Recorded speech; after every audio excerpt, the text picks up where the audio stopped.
and welcome to another Agile IT Tech Talk. I'm Sean Spicer, Head of Marketing here at Agile IT. This week we're joined by Rob Davies, a member of the Microsoft Data Center Optimization team. I've been fortunate enough to be working with Rob for the last couple of months, and he works with our engineers here for some of our more complicated Azure projects. So really a pleasure to have Rob on. How are you doing today, Rob? Yeah, great. Thanks for having me. Really excited to be here today to talk about SQL and Windows Server end of support.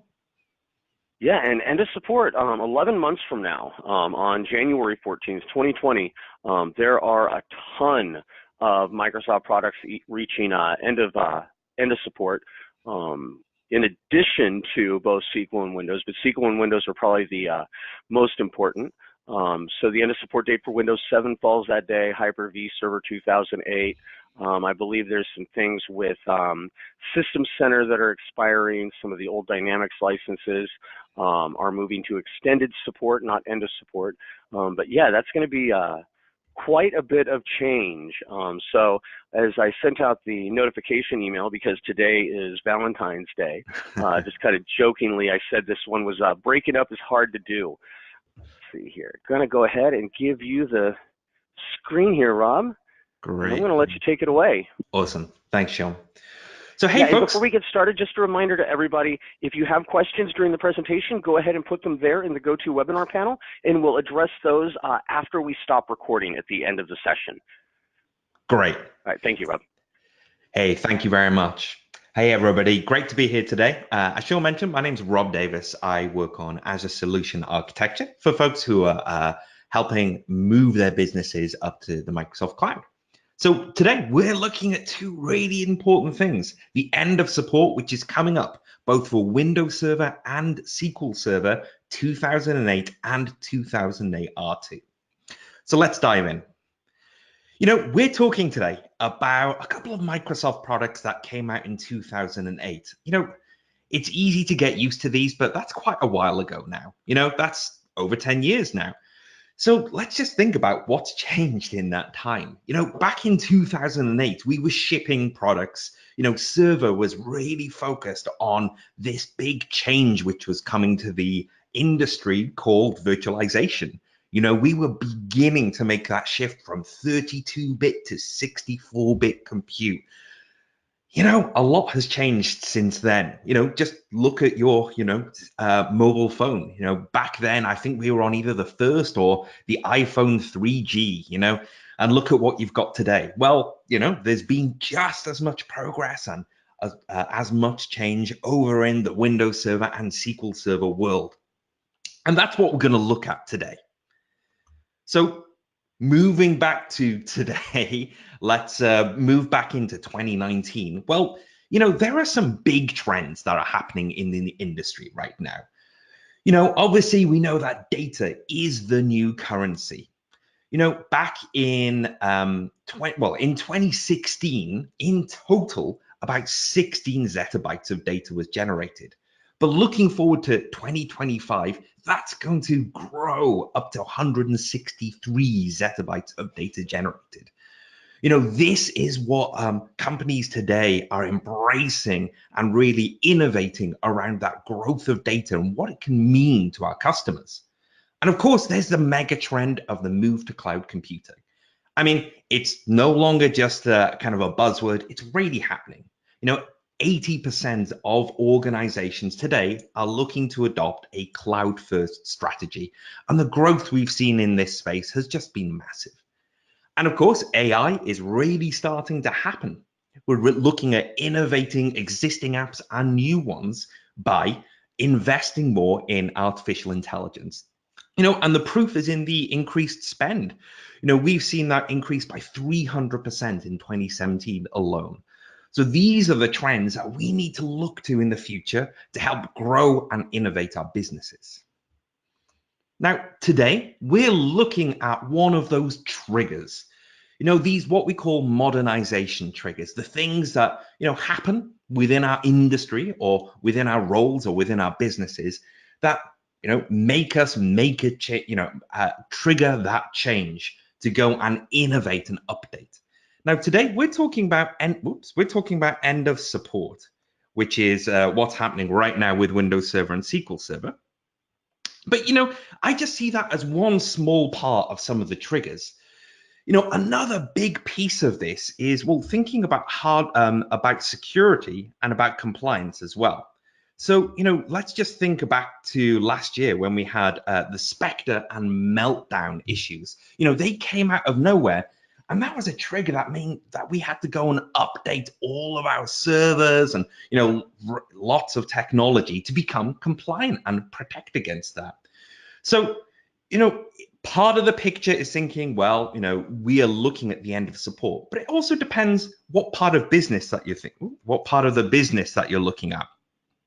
So, IT departments are typically looking at the end of support of hardware and software and thinking, hey, we need to get on supported platforms. But, executives and business decision makers are thinking about, well, how can we prioritize our innovation and agility by moving to the cloud?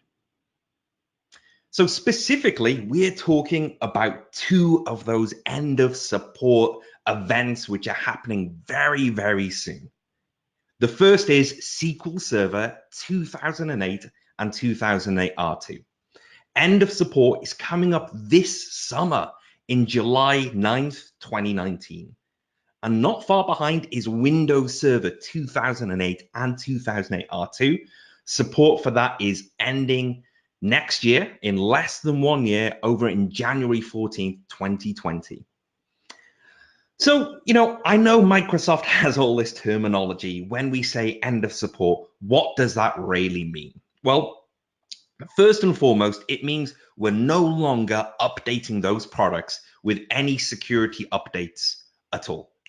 So Windows Update or from the Microsoft download site, you will not get any security updates. So if there are any vulnerabilities discovered, if there are more kind of industry impacting events like Spectre and Meltdown, those will not be updated in those products. And of course, that's going to cascade down to causing compliance concerns in your infrastructure as well. But I'd say, another massive important area is the missed innovation opportunities. If you're not taking advantage of all of the new capabilities and innovations that you can deliver to your customers, well, that's another missed opportunity that we need to consider as a total cost as well. I highlighted security, as a concern once these products go out of support later this year. Well, what does that really mean? Well, we've got proof around that. You can hardly look at the tech news today without seeing another company which had poor security practices and has become breached, that hackers got access to some of their records.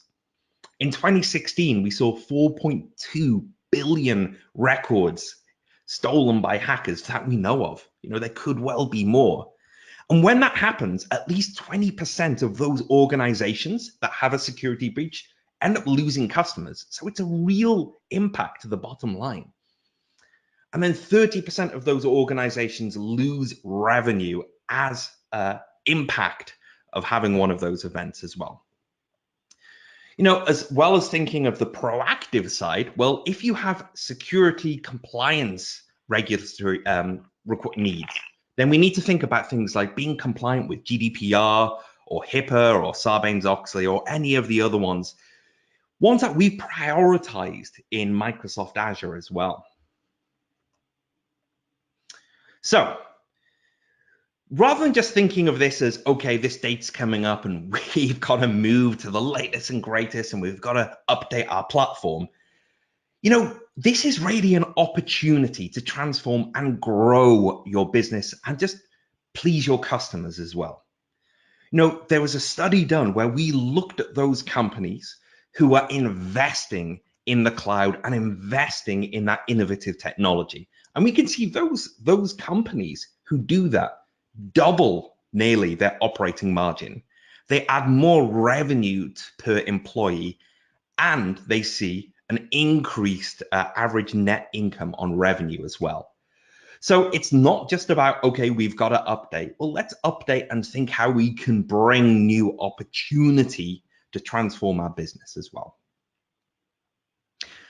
So with that background set, well, what does this really mean? What are our real options if you are running any workloads in your company on SQL or Windows Server 2008 and 2008 R2, what are the options to move forward and innovate? They really fit into these three buckets that I'm showing on the screen. First is, think about moving to Microsoft Azure and just rehost. And that's what you might hear as lift and shift. So grab that virtual machines or that infrastructure that's running on premises today and simply move it to Azure. That's one option. The second is, well, let's take this opportunity to refactor or re-architect or even rebuild that service, which is where you can bring that innovation by using cloud native services such as containers, or it could be PaaS services on top of Azure. Now, there is a third option, which is, well, you could upgrade on premises as well. So upgrading to, say, Windows Server 2016 or 2019 or SQL Server 2017. So that's an option as well to get within a supported version of those. So let's double click in that. Let's dive into that to think about a little more detail. So I mentioned one of the first options to consider is, hey, if we're approaching this end of support and we're still running Windows Server and SQL Server 2008 or 2008 R2 on premises, first option is looking at migrating, lift and shift that workload into Azure. And this is where Agile IT has got, a wealth of experience and able to help migrate those workloads with as little impact and downtime to your applications as possible. Now, there's one big announcement that I really want to flag around this. If you lift and shift those workloads into Azure, we will give you 3 free years of extended security updates. So that means simply by moving those workloads into Azure, you will then get security updates for the next 3 years free of charge without having to do anything. So if you really need to buy time and you haven't figured out the strategy yet to go and innovate and re-platform, we fully understand that that can take a significant amount of time, especially if it's a complex service that you're running. So simply by lifting and shifting that infrastructure in Azure, you're going to be compliant, you're going to be secure, and you're going to receive those updates for 3 years. That's going to buy you some extra time. The second option when considering migrating to Azure is, say, moving your database from SQL Server 2008 or 2008 R2 on premises to a managed service, a cloud native service in Azure, such as Azure Managed Instance. That's a cloud service that we offer, which has nearly 100% compatibility with on-premises traditional SQL Server, but it is a completely managed cloud native service. This means you can run your SQL database on SQL Managed Instance, and you don't have any virtual machines to update, nothing to patch, nothing to go and secure and manage yourself. Azure will completely manage that for you. You simply have a database, your application connects to it, and that's it. You can scale it up and down. So because we've got these services which allow a migration path, which are almost completely compatible with traditional SQL Server, you could consider moving to that. And that's going to free you up from having to manage any more SQL Server and just spend that free time on innovating on what's important to your business. Of course, you can run SQL Server in a virtual machine on Azure. So like I say, if you go and shift that up to Azure, you're going to receive those 3 years security updates. And of course, when the time is ready, this is where we'd like you to look at modernizing by taking advantage of some of those cloud native services that we have available. Now on the right-hand screen, of course, if you'd like to, you can upgrade on premises. If you need to move from Server 2008, you could upgrade to 2016 or 2019 or SQL Server 2017 as well. Those products have brought a lot of innovation and new capabilities as well, which I'll touch on a little later. That's another route you could go. Now, the final option that we really don't want to see people have to fall back on is you could purchase extended security updates from Microsoft if you needed to. So if you are unable to move up to Azure or unable to upgrade, you could pay to purchase those security updates from Microsoft per year. Now, obviously, that's an added expense. We don't want to have to see people to go that route where we've got the innovation, the ease of moving that workload to Azure. So obviously, I'm stating, Microsoft and Agile IT have got a lot of experience of moving those workloads up to Azure. We say, yes, of course, you can go on lift and shift, but there are some other benefits that are brought than just simply moving that workload. By moving that workload into Azure, there are some other benefits that you can take advantage of simply by moving straight away. And the first is, use what's available in Azure in the cloud to help improve and innovate your services. Simply by moving to Azure, it brings a whole raft of agility in the fact that you can simply scale up these services and you have unlimited resources that you can deploy, use, and then delete when you're done with them. That elasticity that comes with moving to the cloud becomes instantly accessible to you simply by moving your workloads up there. And of course, there are a whole suite of well-established products up there by all of our services in Azure Infrastructure as a Service. We have lots of different compute types for the right scale between price point and technical capabilities. And of course, we have cloud services such as Azure SQL Database, which is focused on pay for what you use and real elasticity with scaling up and down on the fly. And the second benefit is really around pricing. With Azure, you pay for what you use. So when a virtual machine or workload is running, you're paying per minute while it runs, and you switch it off, you're not paying any longer. That's something that's only available to you by moving to the cloud. And we'll touch on a moment this idea of what we call the Azure hybrid benefit. So you can significantly reduce your costs of running in Azure by bringing your existing licenses for SQL Server and Windows Server as well. And to be quite honest, by simply moving to Azure, you're going to be able to significantly improve your security and compliance posture as well. We have some innovative services available, such as Azure Security Center, which are going to ensure that you're using the cloud in the most secure and compliant fashion as possible.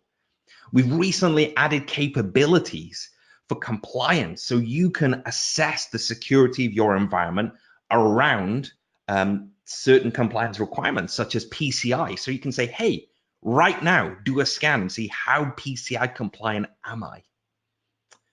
There are other things available, such as, for example, in SQL Server, transparent data encryption that can be switched on to instantaneously increase the security and encryption of your data estate as well.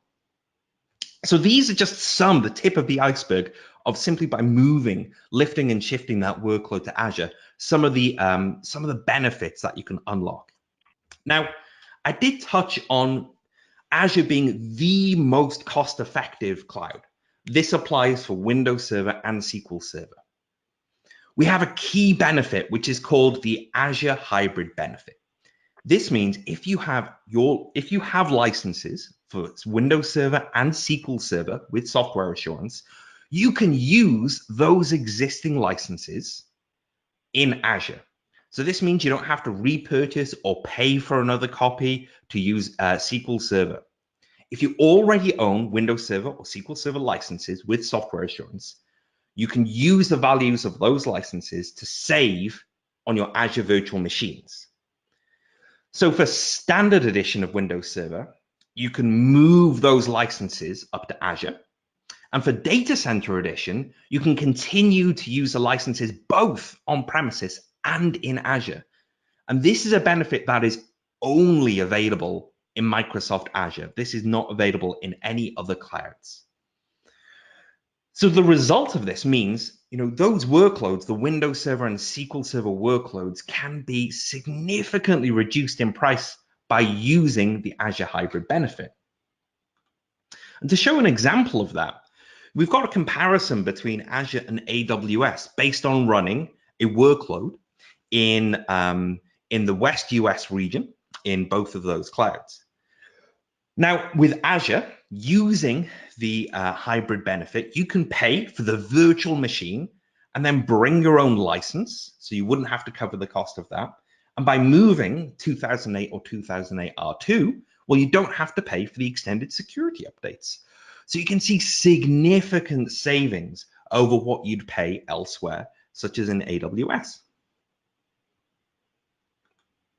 Now, we've touched on some of the benefits that can be brought and some of the cost savings by moving Windows Server and SQL Server up to Azure. But outside of that, if you're running workloads on 2008, we just want to take a step back for a moment. Like I say, a lot has changed in that time. In Windows Server alone here, we've laid out what's happened in all of the releases since then. Back in 2008, we were thinking about Hyper-V, virtualization was taking off. But since then, we've added a lot, just calling out some of the key innovations around storage, around high availability and network, software-defined networking. Then bringing in 2016, incredible security innovations such as shielded virtual machines, and then storage spaces direct to bring incredible storage speeds from existing hardware. And then most recently, we've added capabilities around containers with Linux integration. If you haven't looked at the Windows Admin Center in 2019, if you're a Windows Server admin, if you're working with that today, you need to check out the Windows Admin Center. This brings a really incredible way of simply managing your whole Windows Server estate through a really easy to use web portal. And of course, Windows Server 2019 is the most hybrid server operating system out there, with deep integration into Azure services around high availability, around disaster recovery, and also integration with things like file share, where you can tier off your data on premises up to Azure File Store. So you can grow your data estate on premises without having to buy any more hardware. And the same on the SQL Server side. If we look back to 2008, we were really looking at some improvements, can see up there with XML and KPIs, but a lot has happened since then. Incredible amount has happened with performance, with programmability, but then we brought in Power Pivot and all of the BI services. In 2012, we brought in SQL Always On, which brought in an amazing way to make those clusters highly available, which is available in Azure today. And most recently, we've really invested in business intelligence and analytics. And there's a reason with all of this in innovation that we've made around BI. Microsoft are the Magic Quadrant leader from Gartner. We have been the leader in analytics and BI for 12 consecutive reasons. And that's because of all of the innovations that we made over the years in that space. So with that, we have got well-established ways of moving your estate up into Azure. We have ready-to-use services to lift and shift those workloads with as little impact and downtime to your services as possible. An example of this on the SQL side is the Azure Database Migration Service. This is a really straightforward, easy-to-use tool which will go and assess your on-premises databases. It will check the schemas for compatibility, and then you can choose how you'd like to migrate it to Azure. To which service? Would you like to move it to a virtual machine, or would you like to move it to a cloud-native service like SQL Managed Instance? It will assess that and plan it out, and it will guide you through either doing an online or an offline migration. So you can have zero downtime fail over and migrate to that SQL Server running up in Azure. For virtual machines, we also have the Azure Migrate service and Azure Site Recovery, which can go and replicate virtual machines up into Azure. So all you have to do is fail over and then move those workloads to Azure, and you can continue running the same virtual machines, the same workloads with very little downtime and impact to your business. Now, to call out on this, Rich Carlsen gave a tech talk here at Agile IT on SQL migration to Azure. So if you're interested to know a little more about that, please go through the page here and check out Rich Carlsen's session. Thanks, Rob. And I'll be posting a link to that in the recap blog tomorrow for those of you who are watching this on YouTube. Awesome. Thanks. So in summary, just to call out the dates again, SQL Server end of support for 2008 and 2008 R2 is coming up really soon. It's coming this summer. If you're running that, well, we've got some work to do before you take your summer vacation. So with that, we've got a couple of options. The first option is to consider migrating that workload to Azure. And in summary, you can see there, we've got the option to just simply lift and shift it, and straight away, you get 3 years of extended security updates for absolutely no charge. You can only get that benefit by moving those workloads to Azure. If you want to take the time and look at innovating and take advantage of the latest technology, of course, you can move those workloads to a cloud managed service like SQL Database. And then otherwise, for Windows Server as well, you can look at lift and shift that up into Azure Infrastructure as a Service and get those benefits as well. And remember, you can always reduce the price by taking advantage of the Azure Hybrid benefit as well. So next steps, we have the tools out there to help assess your inventory, to discover what's out there, and to give you the best path to migrate those workloads. We have the tooling available to confidently move those workloads up into Azure with the smallest impact, with no downtime.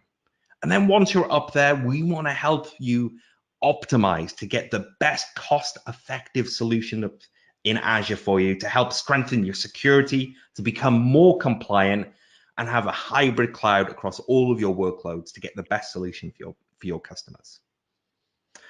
So in the links, and you can see from the slide here, we have a landing page which goes through all of the detail for the end of support for 2008. So from there, you'll find detailed information about everything I've discussed today, as well as all of our planning documents and further information about the hybrid benefit and how to get the most cost-effective solution in Azure. So with that, I'll wrap up and take any questions that we've had during the session. Thanks, Sean. Excellent, Rob. Thank you so much. So a reminder to those who are live on the webinar right now, we do cut off all of the questions before we post this online in order to protect your privacy and allow you to ask more focused questions that relate directly to your business. With that, for those of you on YouTube, I want to say thank you for joining. And there are links in the description below that will link back to the blogs that were mentioned.